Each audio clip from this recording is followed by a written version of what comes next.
Hello, everybody. Welcome back to another episode of Event Icons. Today, we're talking about auctions at events and what planners can learn from the experience with auctions ever evolving, nonprofits looking for more ways to raise money, and everyone just looking for a creative idea to potentially raise some money for a good cause.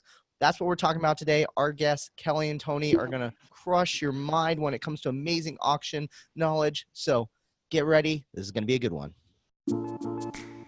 It's Wednesday at 5 p.m. Eastern, so you know what that means. It's time for another episode of #Event Icons. Presented by Endless Events. The show where you get to ask the icons of the events industry anything. Just go to www.event-icons.com to ask questions. Our iconic guests will answer them live during the entire show. Before we get started, the more people we have watching, the better the conversation. So please help share #Event Icons on Twitter, Facebook, and LinkedIn. Just tell your friends to watch at www.event-icons.com. Now, without any further delay, this is #Event Icons. And yeah, welcome back, everybody. Like I said, today we're talking about some amazing auctions at events. And I'm joined by the amazing Alex Plaxen in the house. Alex, thanks for joining me as co-host today. Happy to be here. Very excited. I think this is the first episode we've done on auctions, which is really cool. Which is crazy to think about how many they're always at nonprofit events or at so many different events. We see them all the time. I mean, I waste a lot of money that I don't have on auctions. So yeah, it's a frequent thing that I experience at events. But yeah, no, very excited. We have two incredible experts with us today. Kelly Russell's with us. She is an expert auction strategist, certified benefit auctioneer who has helped organizations raise over $100 million in support of their great work. She leads her team of fundraising professionals to produce auctions that consistently exceed client goals. Kelly's remarkable results keep clients coming back year after year. She has 15 years of profitable auctions behind her, which is a lot, especially when you think about right now, like how often people stay and switch careers. Like 15 years, like that's a lot. Which you got to be passionate about auctions to be in it for 15 years.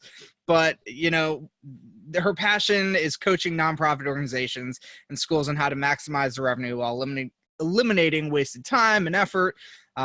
When she isn't planning auctions and raising record-breaking revenue, she's traveling the globe, hosting Crushing Game Night, which I appreciate. Will does a game night too.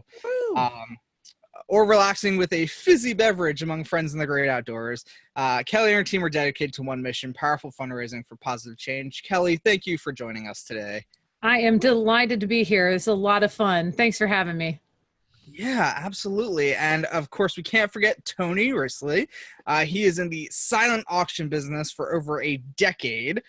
He's the only guy I know who walks around with a cardboard cutout of himself. Which you can see behind him. He's created a system to help event organizers run successful silent auctions that boost their fundraising efforts. We had an opportunity to meet Tony at Connect Marketplace earlier this year, so we're really excited to have you on the show. Tony, welcome. Thank you. Excited to be here. Oh, yeah. So we should dive into our first questions that we have. So we want to give you guys each a chance to give us a little bit of a brief background into what got you guys into auctions and kind of what got you to the events industry. So why don't we kick it off since Kelly, you got introduced first. We'll kick it over, and I'm surprised, Tony. Tony, tell us a little bit about what got you in the events industry and what got you to where you are today. Well, thanks for having me. So I've been in the auction business for about 12 years now. Started 12 years ago with a framing company. That company was framing golf prints and golf memorabilia. We'd go out to golf tournaments, set up, and do these little silent auctions. You'd bring 6, 7, 10 things was a big auction for me 12 years ago. We did that for a few years and realized how much I did not enjoy golf tournaments. Long hours, and I just didn't enjoy that aspect of it. So 5 years ago, I created my company, Expo Auctions. I wanted to be the auction guy, everything within the silent auction industry. meanwhile, while I started that, I also bought in half share of a CrossFit gym. And for 3.5 years, I was really, if I'm honest with myself, half-assing both companies. I didn't have 100% in to either company.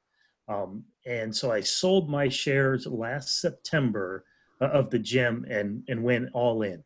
And in my times doing the auctions, I did a few auctions for associations, their summer conference, and just I enjoyed that aspect of it. I enjoyed the exhibitions industry. And last year, when we're going all in, let's do this, that was the industry that I was focusing on. And I met the right people, got into the right events, and it's been a wonderfully, I mean, this last 12, 13, 14 months has been a whirlwind, getting in with IAEE with their Expo, managing their silent auction. We got that again coming up in Vegas in a couple of weeks. But just getting my feet wet in the exhibitions industry has been huge, and I love doing auctions there. I call them multi-day, non-traditional fundraisers. We're in a convention hall for 3 days and making lots of money for these organizations. Awesome. So I think you're the first one who owned part of a CrossFit gym. I know, that's what I was about to say too. I think that's the first. So we always discover new first, and that's the great thing about the events industry is everyone has such unique backgrounds. It's really interesting. But if you weren't in the events industry, what do you think you'd be doing? That is a great question. Probably real estate. I've always had a fascination with real estate. I've never done it, but I've read a lot of books on it, flipping houses. And, one day I'll have my farm in the mountains. And so that's, we'll get there somehow. But real estate, that's where I would. I mean, it's essentially an auction, right? Like you're flipping houses, flipping products and experiences for. It's what I know best. We can flipping something. That's what I'm doing. Professional flipper. That's right. So Kelly, same question. What got you into the events industry? And if you weren't in the events industry, what would you be doing? Well, I got into the events industry by way of, oddly enough, I was nannying for my nieces, and my brother needed some help with the catering business. And so I went to my very first auction, and I thought, well, that looks really fun. I'd love to do that. So as I was at the auction, I just thought, wow, this looks really interesting and entertaining. So I talked to the auctioneer, had a conversation with them. So I was just serving food and went, I like that. That looks like fun. I want to try that instead.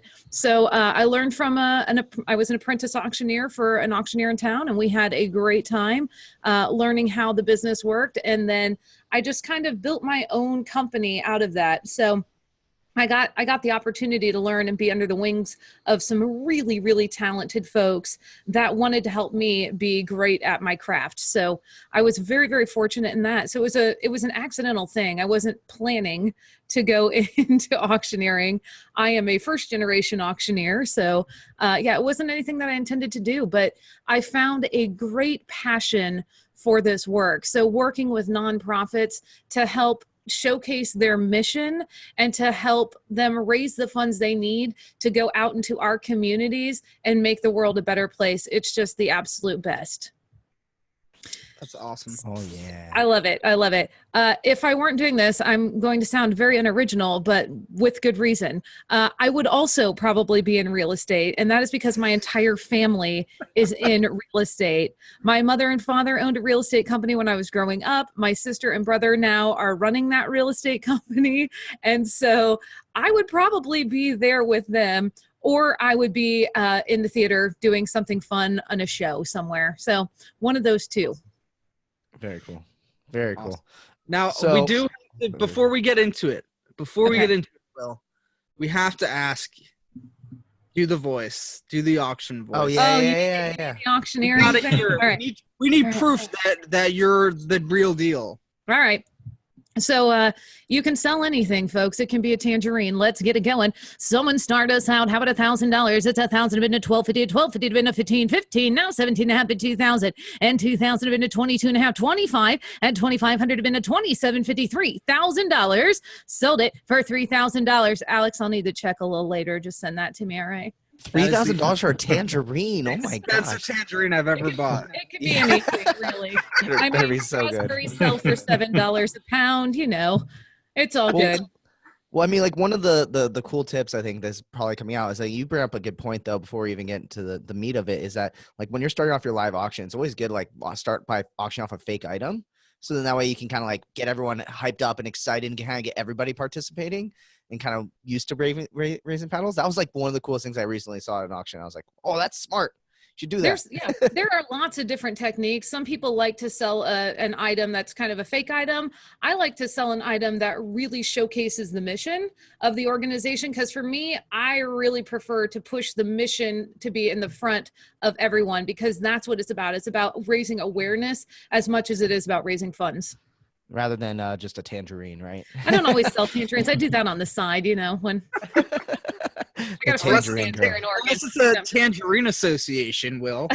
Yeah, exactly. It's true. That's true. Yeah, the Association of Tangerine Farmers. Yes. All right. So I have this really interesting question I wanted to start it off with, and I figure this might set the tone for potentially the episode. And you guys have no idea this question's coming. And audience, by the way, make sure to submit your questions. We want to hear them. We want to ask these amazing icons. But for this starter question, and also audience, I would love to hear in the comments below. Feel free to put it there too. But what's better, a silent auction or a live auction? Tony, fight to the death. What's going on? Oh no!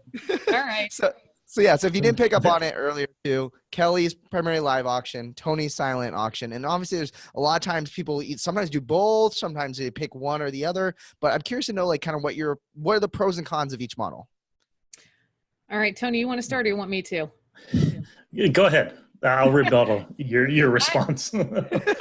I think there are a lot of pros and cons depending on the event you're trying to produce and the amount of time that you have available. There are some folks that will completely eliminate a silent auction in favor of just having a cocktail hour and potentially just having a live auction of a couple of items and a special appeal, which is like that ask for cash. So I think some people will opt to not do a silent auction. They do take a lot of energy and effort. And in the fundraising world, which Tony's in a different world here, he does more of the expo auctions, but in the fundraising world, I think that one of the things that's really important to remember is that people only have so much time. So in the silent auction, it's not necessarily about quality or quantity, it's about quality of items. So we have a lot of people that do both. They do a small silent auction, you know, maybe one item for every 10 guests that are going to be at the event. And then they do a small live auction, 8 to 10 items, and they do that special appeal where they expect to make the bulk of their money. That's my experience. But you tell me about the silence. Go ahead. No, I totally agree. There's a place for both of them, really.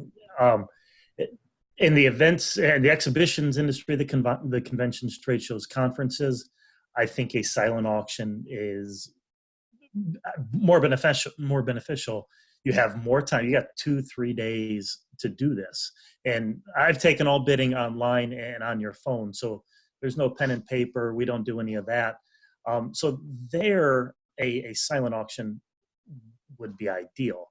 Now, I have thought about, I think it would be cool to add a live auction component to it, with a little, 2 o'clock we're live auctioning this item, 3 o'clock we're live auctioning this item with a PA system, and that you could bring some fun to that. But no, in the industry that I'm focusing in the exhibitions industry, I think a silent auction is better. But a lot of the charity functions that I do, like I said, both can be done. I mean, you have a silent auction that takes up the entire night. You get the people sitting down, and you've got their attention, and now you can put a live auction on. I have nothing against live auctions. And I have nothing against silent auctions. I'm jealous. I wish I could talk that fast. I was trying to get them to kill each other on air, like Game of Thrones style. Battle Royale. Just kidding. Well, I mean, I think it's all in. It really does come down to what's the overall goal of the event. And I mean, and if it's to network, people when they're out networking, a lot of times it's easy for them to look at their phone, check on a bid, and have some fun and go, oh man, I got outbid on that one. I'll put another bid in, or think about it. And you're also talking over days. You don't want to have a live auction last days. That would be a very, very, very That would be horrible. Yeah, that sounds kind of nightmarish. So when you're looking at over the course of time, I think that that's a great way to do this. And I mean, again, we're in slightly different industries when it comes to the silent auctions. I mean, I think fundraisers, there are a lot of fundraisers who do like them. And I think attendees like them too, to a point. It's all about, at the fundraisers, it's all about the bargain shopper. So they're the people who are looking to get a really sweet deal. And it may be a little bit different at the expos, I figure. Well, I think that's the other side of it is with live auctions, it's almost an experience in and of itself, right? Like and you're talking about the goals of the event. So if you're trying to, at say a gala or some party or something, kind of bring some different kind of energy to the event, then yeah, a live auction might be the right way. If you're just trying to make some money as an add-on to the event, then yeah, maybe a silent auction is the right thing. So I can see the pros and cons and how, depending on the goals of your event, it varies. There's an entertainment factor that comes in a live auction. And I think you've got to look at really who's your demographic that you're serving. Because when you dress up fancy to go out for a night on the town to support a great organization, you want to be entertained as well.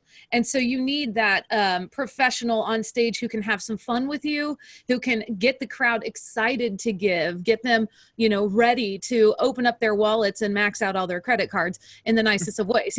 That's what you want in that setting, and you want it to be playful and fun. You don't want it to be aggressive.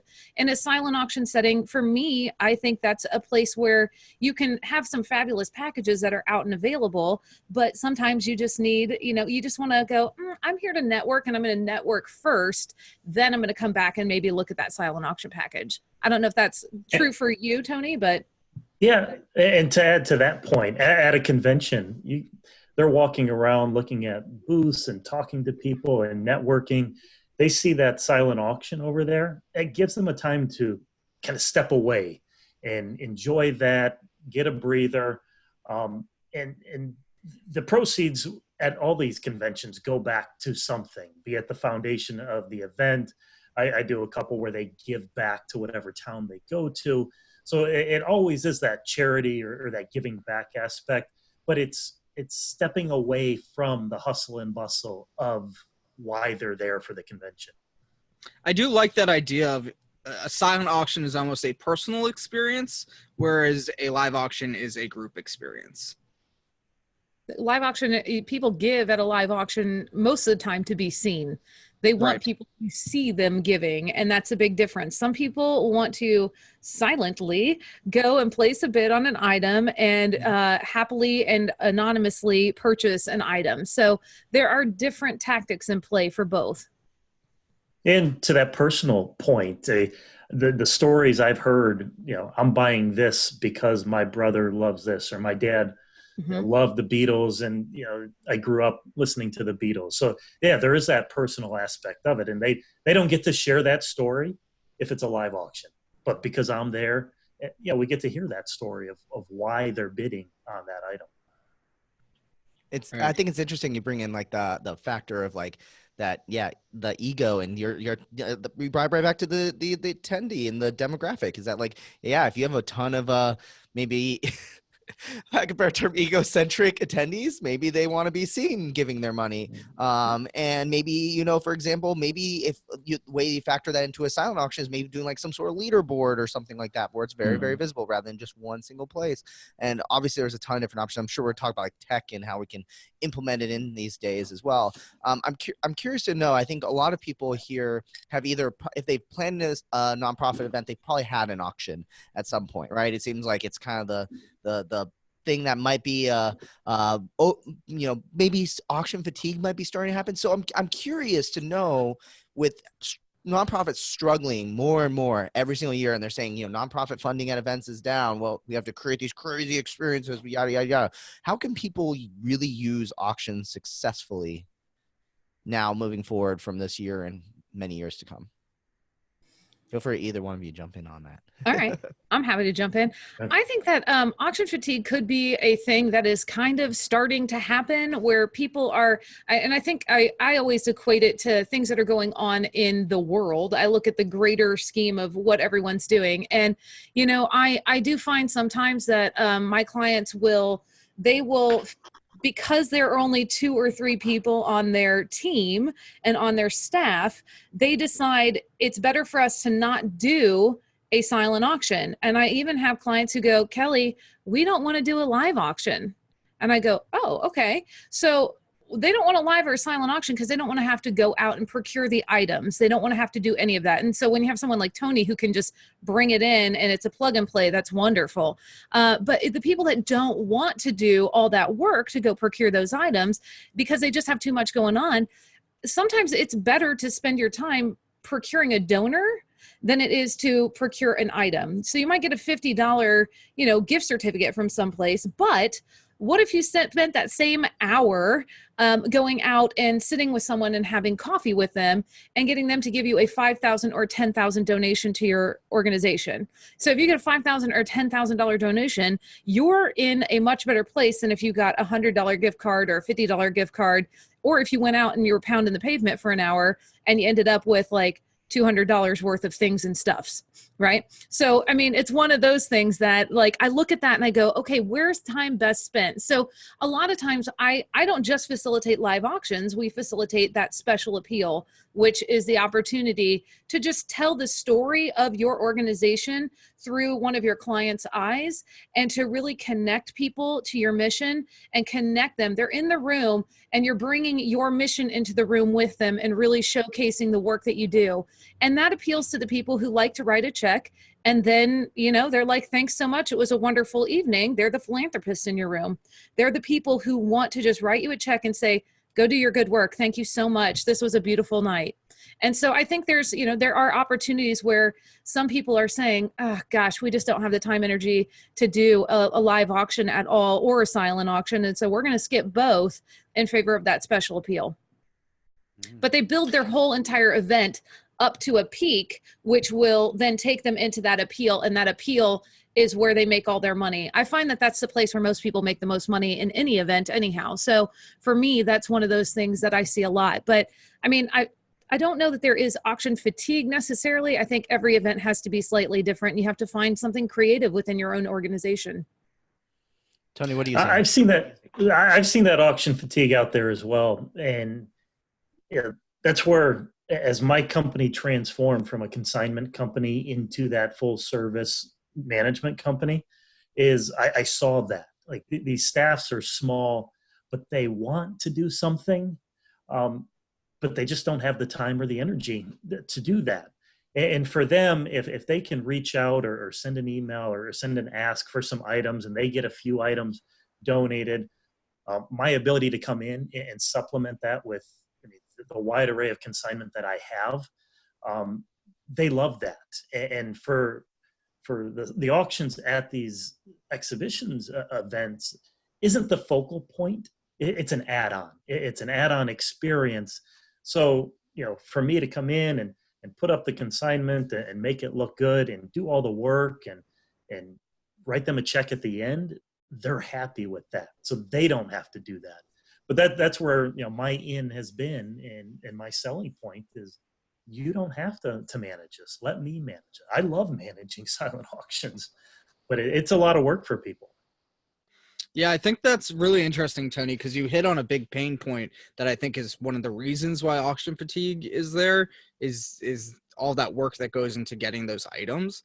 Like, you solved that problem. Like, can you explain a little bit how that process works with bringing those items? Yeah. So, I mean, I'm always looking for new and exciting items for my consignment items and framing and framed sports, entertainment, historical. I've trying to get away from being the sports memorabilia guy. We've got so much more But framing is the backdrop, and that's where it all started. There's a high perceived value with custom framing because it really is overpriced on the market out there, on the retail market. So there's profit to be made with that. But I've got bourbon and booze and wine packages that I put together. We've got trips. I've partnered with several different consignment trip companies. Jewelry we bring out, signed helmets, footballs. I partner with one of the top memorabilia companies in the country to do that. So we've got so many items. Wherever I go in the country, we can really target the market that they're in to reach their guests. But I build a profit into each opening bid. So they're going to make money. That one bid is going to make money. And most of the time, a framed piece of memorabilia, I mean, you're 50, 60, to $100 of profit into the minimum bid. I mean, you get $100 gift card, you're just going to get $100. Here, right. With my frame stuff, the potential is there. Now we've got to get that bidding going back and forth, and that is people and getting people there and seeing that interest. And for me, it's fine tuning what to bring out to events. That first year is kind of a crapshoot. I can bring out what I think would do well, what has done well, but we learn on that and year after year. I mean, there's one association, and all of my transitions getting into it. I mean, I've done for 10 of the last 12 years, I've done auctions for, and each year, we bring new stuff for them, and it still does well for that. So that's with the consignment. But I don't like the auction only to be my consignment stuff. We can do it if they want the experience. Let's do it. I mean, I want them to raise money. That's why we're here, to raise money. So as much donated as they can get. And I manage all that for them. And I don't take a percentage of their donated items. They get 100% of what they get donated. But we manage that and put it all online and with the mobile bidding. That's awesome. Well, I'm curious to know. Oh, go ahead. Yeah, Alex, go for it. He mentioned mobile bidding, so I thought it was a segue to talk about the tech. With nowadays, I know in my local Meeting Professionals International chapter, we have a silent auction that we use. We do it all online. People can bid online. I don't even know if the items are even at the event anymore. They're just all online that you can view them. And actually, they have it where people who aren't even attending the events, just complete strangers, can even bid on the items as well. So I'm curious your thoughts on how tech is influencing the success of these auctions. Is it a good idea to allow people who aren't even part of the event to be able to bid? Is that a good thing? Is that a bad thing? Tech. Mobile bidding, I think, has transformed the silent auction industry, the amount of money that we've been able to raise. One quick example, that Santa Fe event. And that was kind of my aha event. It was the most fun event that I've done for ESCA. Last year, they did $8,000 net in the silent auction. We came in, brought in the mobile bidding. I brought in my stuff. We just took it to the next level. I wrote them a check. Their net was $19,000 and some change. So just with that, and I shipped stuff to Chicago. I shipped stuff to Vegas.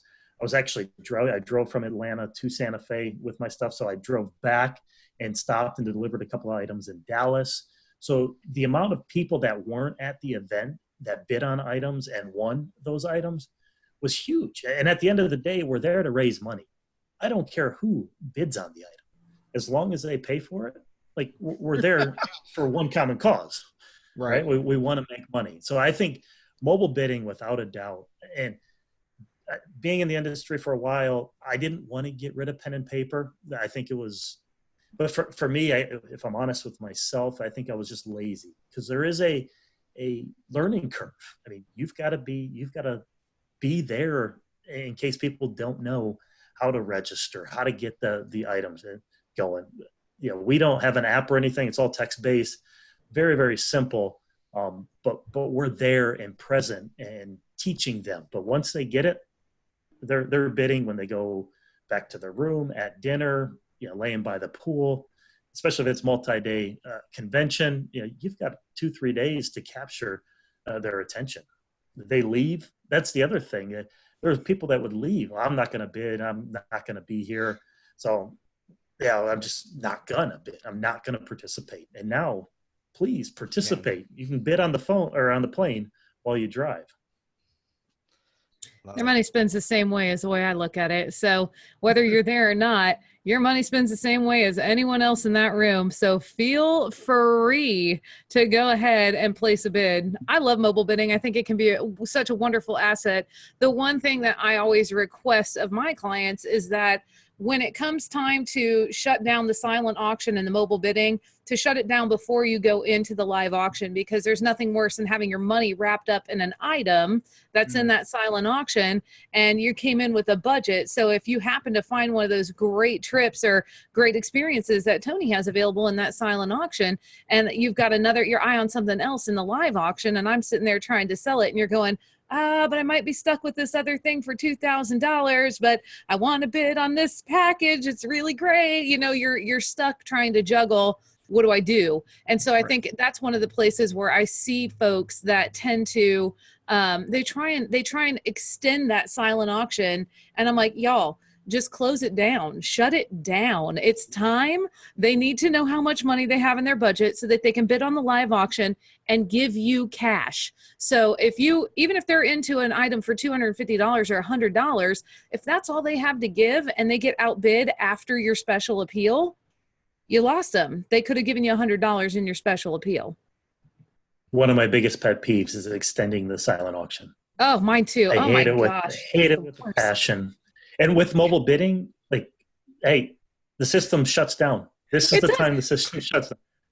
And there is a way, but there's no way to change it. It's going and they're down. Text messaging you, right? You text message often and say, hey, it's closing in 15. Hey, it's closing in 10. Hey, it's closing in 5. And then all of a sudden it's like, we extended it by 15 minutes. Well, the text messages, the whole thing shuts down and you have to reboot it. And the text messages just told them 15 minutes. And now they're like, it's been 30. Your stuff tracks that for you these days. I encourage them strongly that we're not extending it. This is what time. This is what we're doing it. But to your point, we close the silent auction before any live auction, and with the mobile bidding and my software package, we add the live auction items. We add the paddle raise into the system, and so that way, from a management standpoint, everything is in one central location. Well, so and it allows people to. Oh, sorry. I was going to say it allows people to see the live auction packages early. They just don't bid on them there. Exactly. Yep. They can see that. But now if they bought a live auction and they did a paddle raise and they bought a silent auction, there's one central transaction, and it just makes the life simple for the organizer. Well, and Tony, one of my favorite things, I don't know if you do this, but when you have a special appeal and you've got that text message that's going out, if you don't do this, it's a great thing to do. If you've got that text message going out and someone had to go home or someone had to leave because their babysitter called and they were like, I got to get out of here, there's a great opportunity to send out a text message at the end of the appeal, after the auctioneer has collected all those appeal gifts, to send out a text message and say, if we missed you at any level of giving, feel free to open up this text and give it any level. I had a client at an event who wasn't able to attend because they got really, really sick and they were so sad that they couldn't make it. So what they ended up doing is when that text message came out, they were at home in bed, not feeling well. And they were like, oh, cool. It's one of my favorite organizations. Picked up the phone, punched in a $10,000 gift from their bed at home. So it's such a great tool to make available to your guests who couldn't be there, which again, their money spends the same way. Let them spend it. Absolutely. Yep. Well, I think the That's other the way to do it. is also with the mobile, the push notifications. Like if you're outbid on a silent auction, you'll know. Like you can be at the bar. You don't have to be hovering. Like, you can submit a bid at the bar. It's fine. And it's so easy to go ahead, Kelly. Oh, I was going to say, they also have that opportunity to put in your highest bid, right? Can you do that, Tony, with your software? Yeah, we can set max bidding. Yeah. So it just automatically bids against the other person for you. Yeah, I was going to say the text notification, I mean, not only when you get outbid, but we're able to send push notifications throughout the night. So I'm there. I kind of feel the room and play with, the energy. I sometimes like to be, a little corny or, find a joke that, hey, you didn't get outbid, but your phone vibrated and now check your bids, or, something. I mean, every time that phone vibrates, people think they reach to their phone. Mm-hmm. So that's what we want them to do, and always want them to be engaged and ready to bid, ready to make that next bid. Now, tech's not just mobile bidding either. Like, I've seen places where you go, you put your credit card, you get a little like RFID wristband, and then you can just walk by and do it that way as well. That's So interesting. I think haven't that's seen that so way. cool. I don't know how effective it is, but I've seen it. Yeah, I'd be curious to see the study of like what's more effective to texting versus the not. But it is interesting, like the notification part. It's funny how we like talk so much about like disconnecting for events and like people putting their phones away. So I definitely would be curious to see. I mean, it's a follow up for auctions at events part 2. So I think this is probably one of the most common questions we get, and we're getting it from a couple people out in the interwebs that are watching right now. Thank you, everybody. Also, shout out to Ben Cap, who is watching on Facebook. Said that basically talking a little bit about auction fatigue, and was agreeing with Kelly, saying that an auction is only fun when you get people involved in the chance to win. So speaking of winning, though, like everyone like wants to know, what are in the chat, what are the items that are most successful? You guys have done so many auctions. Is there common themes of what you've seen in items? And then the kind of follow-up question, I guess, is are items or experiences better? And maybe maybe some themes, maybe even specific items that you're like, this crushes it every time. It's awesome if you can get this. Kind of, quick fire back and forth. What's been most successful for you guys? From a silent auction standpoint? Yeah, silent auction, live auction. Yeah, feel free to qualify. No, the anything tech. I mean, if you can get an Apple Watch, an iPad, and you go Amazon gift cards. I mean, from that side, from a silent auction, I mean, you're going to get good money from those. If you get a good, bidding a war on a sports memorabilia, a helmet, a signed, football or something, that'll go. But for me, anything tech, but as Kelly was going to say, the experiences as well. And that's kind of where I went with the bourbon and the wine. I mean, that's an experience in and of itself, where, it's not stuff. People, I've got too much stuff. I don't have, wall space, but you can drink some bourbon. You can drink some wine. So, I mean, I would love to have more those experience type items. I would say experiences are the best because it plays into people's ego, and it feeds to it feeds them as like, I mean, everyone wants to go on vacation, right? I mean, who doesn't need a vacation right now? I mean, everyone needs a vacation. So vacations are number one bestsellers. When Tony says bourbon or wine or any of those things, those are an experience. When you open the bottle, you have an experience, right? You have friends over that you talk about the organization where you purchased that bottle of wine, whether it's off a wine wall or whether it's a package in the live auction. But it gives you a chance to share a little bit more about exactly what you were doing that night where you got the opportunity to get this great, fabulous bottle of bourbon. So it can be really, really fun. But experiences are always the best seller. And I think that the other thing you have to remember is with experiences, sometimes it's as simple as something that no one else can gain access to, whether that is your a school and you get to go with be principal for the day, or, any of those kinds of fun, like things that you can do because of your organization. We have an organization out here in Oregon. I'm in Portland. And they have out in McMinnville, they have the Spruce Goose. And I said, I will give you $1 million if you can tell me any other organization that can do an overnight on that Spruce Goose, because, no one else has access to that. You're the only one. You own the Spruce Goose. So, it's really cool because if you're into, aviation and you see the Spruce Goose and you're like, oh my gosh, it only ever flew once. It's a really cool package. And they say, you want to stay the night here? You can sleep in the belly of the plane. Everyone goes, whoa, that is super cool. So no one else has access to that. except for that one organization that houses it there. So if you can find the most unique items, think of things that you can't do every day. I find that the stuff doesn't sell so well because of the fact that we're all in the day and age of Marie Kondo's tidying up.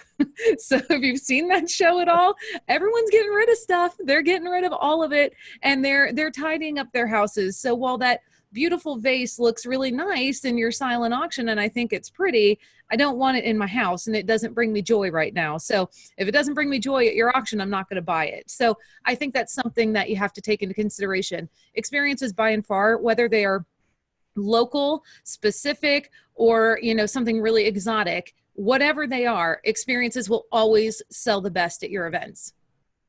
Yeah, I feel personally victimized by Tony's first statement about technology and Apple products, because that was the first item that I bought in a silent auction was an Apple Watch, and it was because those products don't go on sale, and I got it for less than its value. So I was like, this is essentially the only time we will ever be able to get this item at less than cost, which was great.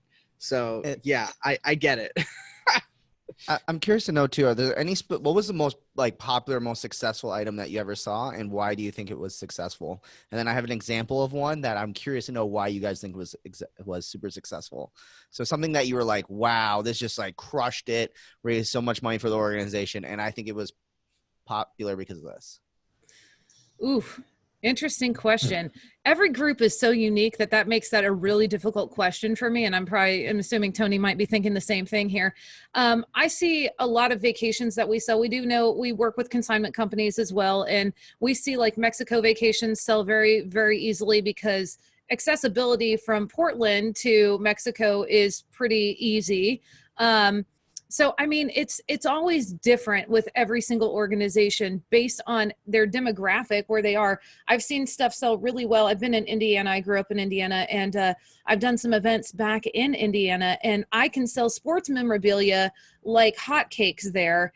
But if I tried to do that in Portland, everyone would be like, what is this? And why are you bringing it to our event? So everything is always wildly unique depending on the organization. But again, I will always say travel, number one, and alcohol, number two. Just be careful of your licensing or your state laws around alcohol and selling them in auctions. There are some weird ones out there. So, just be careful about that as you're looking into it. Nice. Tony, yeah, I agree. It depends on the area. That memorabilia in the Southeast, SEC country, we can sell anything. You put Alabama A on anything and it will sell. But I went out to Sacramento and I couldn't sell. Yeah, you put it on a tangerine and it will sell. I went out to Sacramento and didn't sell any sports memorabilia, which was crazy. But I think the one that's popping into mind is we do these dog prints, and you get that animal lover in you. And the print cost the charity $130. It went up to $700. I mean, it was just crazy. It was this little 24 by 36 canvas of a dog, and a little cute saying, and it just went crazy. So I mean, it depends on the event, and then what I love about auctions is it's worth what somebody's willing to pay. Yep. So if somebody really wants it, they're gonna get it. Mm-hmm. So that's the perfect transition to the object that I saw in an auction that just went gangbusters.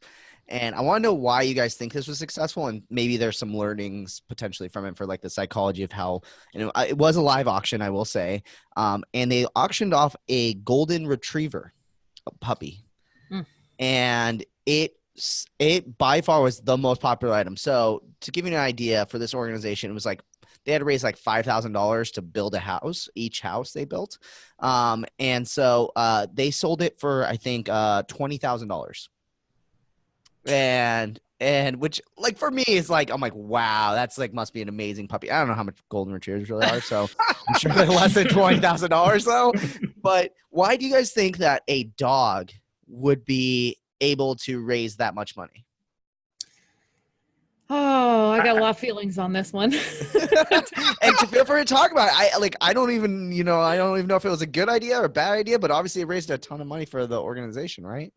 I've seen a lot of pros and cons to Yeah. auctioning off animals, so I'll let Kelly take this one. Okay, so I mean, people love the idea of having a new family pet. That is wonderful. But on the reverse side of that, the thing that I have trouble with selling any kind of animal, and it doesn't matter what it is, any kind of animal at an auction that is not a cattle auction or not a horse auction, or where you're clearly trying to buy it because it's something that it's an animal that you're going to take great care with.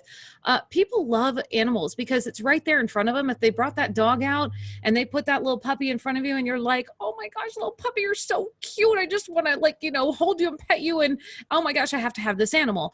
It can be really a easy and fun way to it's people get excited about animals. And if you're an animal lover and you have capacity, you may as well buy a dog and spend the money on the dog at an event, because it's just a charitable donation beyond the price, the value of that package or of that item or that dog.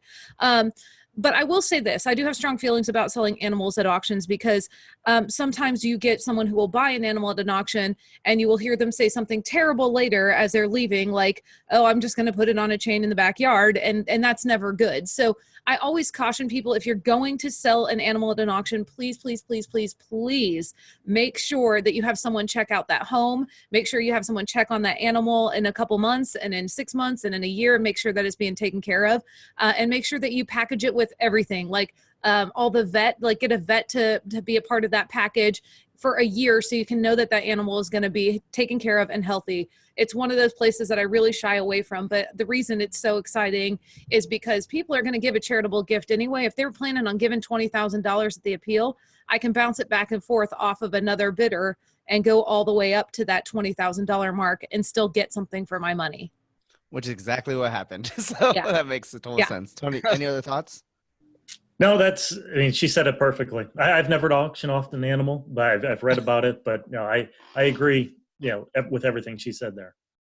So we've kind of touched on this next question throughout, and I think that animal question is kind of a great segue.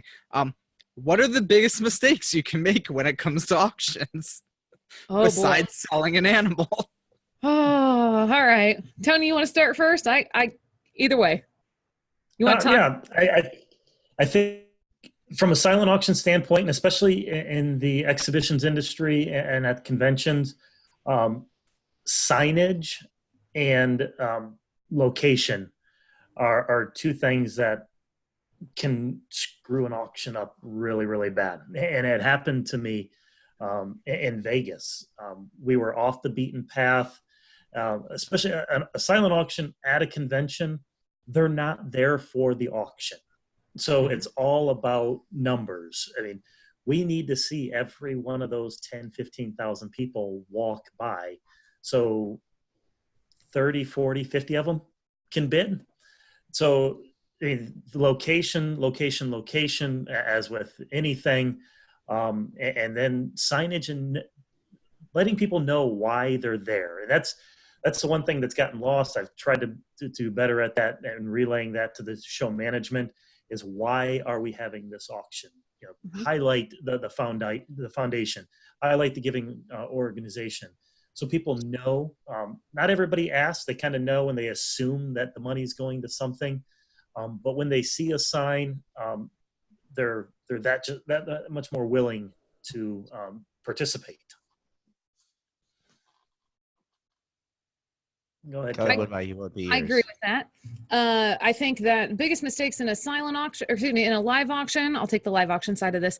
The live auction, the biggest mistake that you can make is having way too many items.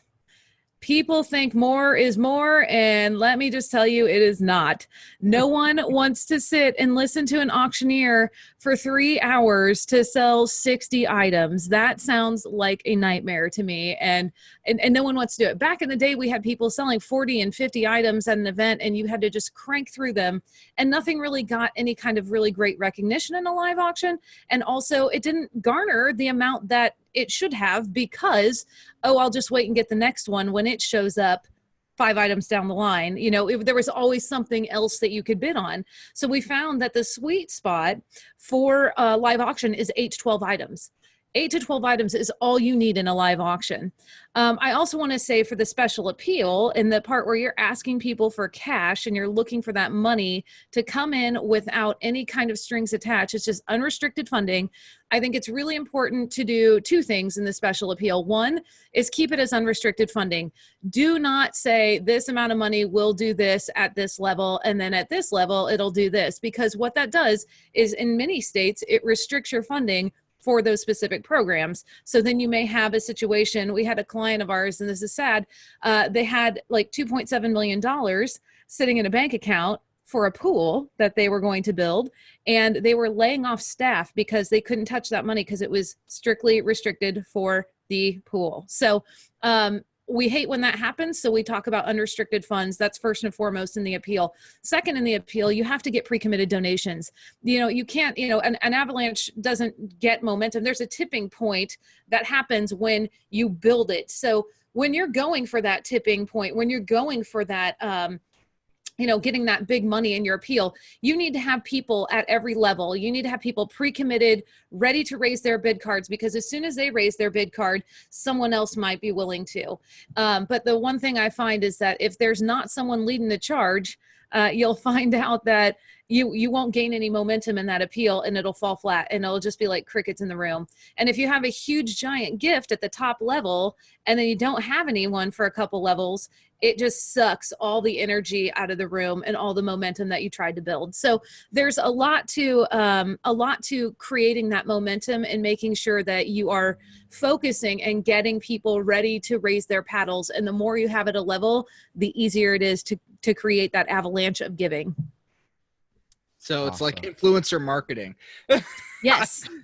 It's influencer the paddle original racing. influencer marketing. I like it. Influencer paddle racing. I like this new term. Awesome. So Well, before we wrap up, how can people get creative with their auctions? Like, what are some new things that people can try doing?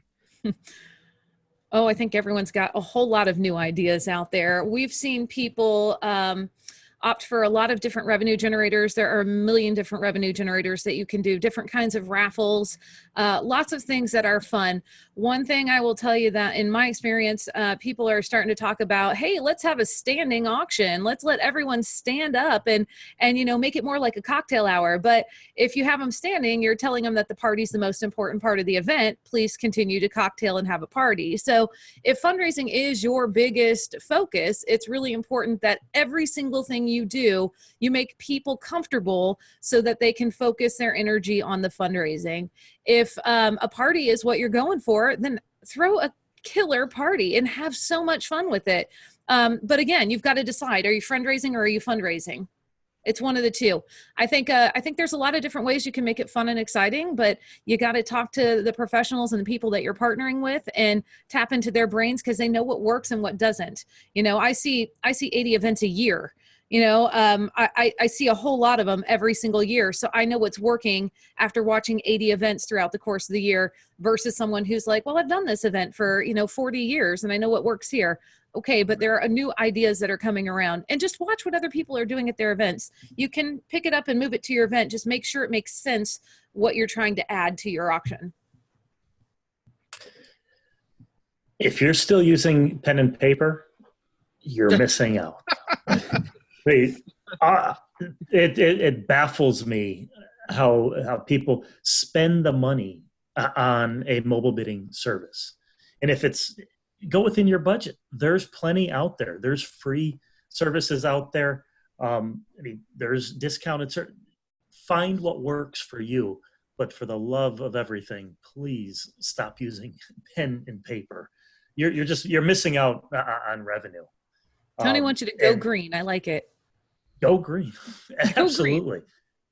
are you saying that because he's wearing a green shirt? Yes, that too. It was kind of double. I liked it. Double fun there. And then I think with me and being a professional silent auction guy, which it's kind of weird to say that, but seek professional help. I mean, be it in a live and a silent. We see this all the time. I mean, I just had a call or just did an event rather, where she was referred to me earlier this year. She elected not to go with me. I got a call about a month ago. I'm sorry. Anything we spend on you is worth me not having to do this again. And we did, and we had a great auction for her. I mean, so bringing a professional in is going to take your event to the next level. Yeah, there's a small investment in that, but it's going to look better. I mean, my tagline, transforming the silent auction industry. Like, silent auctions are old fashioned. Pen and paper are old fashioned. Like, step up to now and use the resources you have to raise more money. So before we wrap up, and we're going to count those two things that you just said as like your one tip that we usually ask for. But I do want to ask one more question before we get to resources, and that is about goal setting. Do you recommend that they advertise a specific goal they're trying to reach, or is it better to leave it open-ended? Should you have kind of like a running tally total showing how much you've raised at that point? Kind of as far as goal setting, I'm curious what you've seen. I think we're going to have different answers on this potentially. I will say at a fundraising event for a nonprofit, I find it distracting to have like a big graphic that is like a thermometer saying, oh, we're at this point, we're at this point. For me, it shouldn't be driven by seeing how many dollars are on the screen. It should be driven by the mission of the organization and bringing those stories into your room, transforming the way people feel about your event and feel about your organization. If they feel good about the work you're doing, they should be willing to give you more money. If they are not engaged at all and you're focusing on putting those numbers in, it's for the same reason I don't put any values in a catalog at all. I never list values because it creates a bidding ceiling. So we had a group that had a big fill the heart, and whenever they thought they had filled the heart, but the person who was doing the data entry technology, the person doing the data entry entered in a double gift. And so it looked like we had filled the heart, but we were well under what their goal was. So there can be human error sometimes. There can be situations where that is not the best way to do it. I do see times where if we're doing a smaller event and it's a kind of like, mix and mingle and everyone's kind of out and about and they're engaging and it's just text to give, that can be really good because you can turn and say, folks, we are about $5,000 away from hitting that thermometer goal. Let's go ahead and take it up over the top, grab your magic wand, that cell phone, and punch in another gift to support this great organization. I feel like that might be easier in a silent auction expo, kind of the expo auctions that you're doing, Tony. That might be a little bit easier there, but for benefit auctions, it creates a ceiling, and a lot of times people will go over without having that visual. The visual takes them away from the story and the narrative that they've just heard. No, we agree on that pretty much with everything there. I am not a proponent of showing the goal screen. We can have our goal, and with the mobile bidding on the back end, the organizer comes over. Okay, look, this is where we're at. So we know that, and we know where we need to be. But no, I am not a fan of putting it up there. Kind of like your influencer paddle raisers. If it's not going, if it's stuck, that could suck the air out of the room, suck the energy out. And to the flip side, if it hits it, like you said, then people stop giving. They stop. So let's keep it open. We're there for the mission. We're there to raise money. So let's keep giving until you can't give anymore. Go ahead. The people there, they know what they can spend. So let them tap out their budget, and let's just let's raise that thermometer on the back end, not on the front end. I agree with you. I think that it's one of those things that if you do put a number on it and they realize there are people who will tally along in the audience and keep track of what's going on. So if they can tally along and keep track, they will go ahead and say, okay, we made it. We don't need to do anymore. And some of my most successful events will have a goal of 35,000. And we had one where my friend brought me a number and it said, we're at 96,000. Do you think you can get to 100? And I was like, yes, ma'am, let's do this. And so I asked the crowd, they all joined in. We didn't tell them what the goal was. I didn't even tell them where I was at. They didn't know I was at 96,000, and we ended up raising 104,000, and we got over that mark because they were so excited about the passion of the event. So it has a lot to do with story and narrative and a lot less to do with visuals on the screen. Mm-hmm. Oh, I agree. There's so much good stuff. We could be here forever, but we do have to start wrapping up. So I want to end the show by asking you guys for your favorite resources. So where do you guys go to learn? What are your favorite tips, tricks, and places and things and apps and gadgets and things and stuff that you guys like the most? If you guys want to share your favorite resources, who would like to jump right on in first? Who's got the Tony? most resources? I'll go ahead. ExpoAuctions.com is my favorite resource. Yes, shameless. I love it. Shameless. I'm not above that. So for me, and I do this, and I'll get flack from it, from friends watching, but Pinterest. There's a lot of great ideas on Pinterest from a fundraising standpoint. What items, what baskets, what auction items are doing well? There's a lot of creative people on there, and there's a lot of creative items. So from a procurement standpoint, that's where I would like to go. But Google mobile bidding, Google silent auction management. Hopefully I pop up there.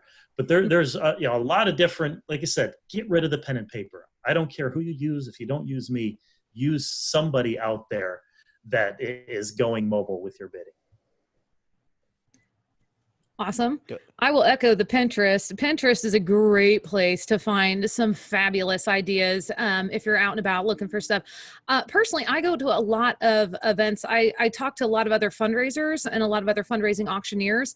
And I find that a lot of people have lots of different ideas on how to do different elements of the auction. So I started actually, and I'm going to be shameless for a moment, I created a YouTube channel on Artisan Auctions that we have put together a ton of tutorials on how to do different elements, how to do different raffles. Why do you need, what should your bid numbers look like? I mean, every little element, because we've seen it all. We've seen bid numbers that were in 12 font, and that doesn't work because you can't read that across a room. So we talk about how to actually set up your bid cards and why that helps you be successful at your event. So we created a YouTube channel, and you can go to YouTube, and I believe it's /auctioneer Kelly.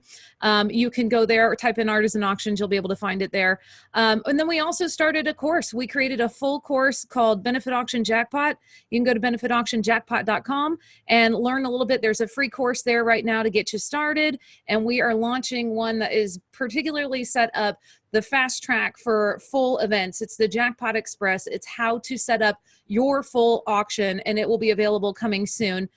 We've got a special appeal version of it that is coming out as well, because we want people to be successful. We want people to be able to get out there and raise those critical funds that they need for their organizations to do their great work. So we are creating some of that as well. My favorite things, I go and I just talk to people. I talk to people and I ask them what works, what doesn't. I like to go to other auctions and see what they're doing. I like to see, what is happening. So go to more events, be out in the world, engage with people, ask them what works best for them. You've got other fundraisers in your neighborhood. Ask them what's working for you. What do you see that is most successful at your event? And they should be willing to share, because ultimately we're all in this together. Awesome. And on that note, we are just at the hour. Thank you both for being with us today. This was awesome. I learned so much about auctions. I always thought the goal thermometer thing was since elementary school PTA was the thing you should do. So that was fascinating for me. But thank you both. Where can people get a hold of you, follow you on social media, email? Yes, you can follow me, artisanauctions.com. You can find me on Twitter. I'm either under Jackpot Auctions. It's either at Jackpot Auctions or at Artisan Auctions. Facebook, Artisan Auctions, Benefit Auction Jackpot. Let's see, where else is there? Oh, online, LinkedIn, Kelly Russell, all the things. We're everywhere. Follow us wherever you'd like to. We're happy to answer any questions. And I love it when people ask me questions. So please feel free. I like to answer those. Awesome. And Tony? ExpoAuctions.com. I'm active on LinkedIn. Search my name, Tony Rissley, Rissley. Instagram, Expo_auctions.